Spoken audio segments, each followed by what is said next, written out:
unless you have a ravine to put it in, you can't really, it's not a utilitarian object. Right. But if you could make a stairway up, then it could be a self-contained bridge on flat land. You don't know what I'm saying? Yep. In the mid-'70s, I'd already done about 70 performances, and I shifted from doing mostly performances, and I started making objects. From the 70s to the 80s was sort of a transition period where I was doing installations and making some objects, and also I did a few more performances, so it was a gradual shift. I think a lot of the things I make do come out of performance.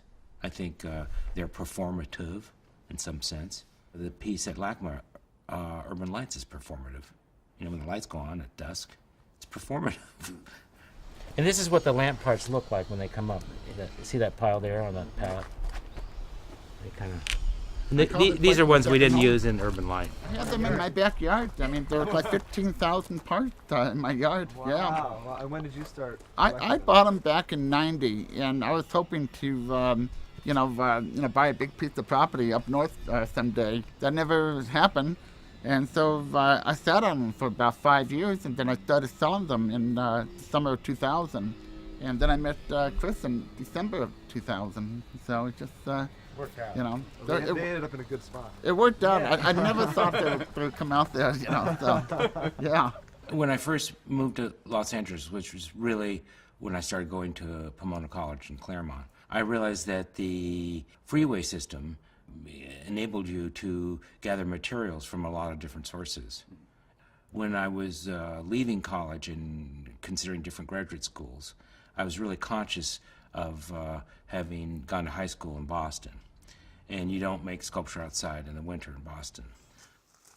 Moving to Topanga was a real sort of pioneering experience. Nancy and I lived in a tent for almost 5 years. And I ran my own phone line from the top of that hill, which is about 1.5 miles from here. So I bought 8,500 feet of wire. What Nancy and I do here, we couldn't do in Santa Monica, certainly not in Beverly Hills. You know, the neighbors would call. I feel that art is a free spot where you can do anything, and that's what's I think fascinating about art is that it's really hard to define it, you know. And I think that's what attracted me to art in the first place, was that it was, in some sense, not understandable. I guess my relationship with the technological is a little. I'm both fascinated and a little appalled and skeptical too.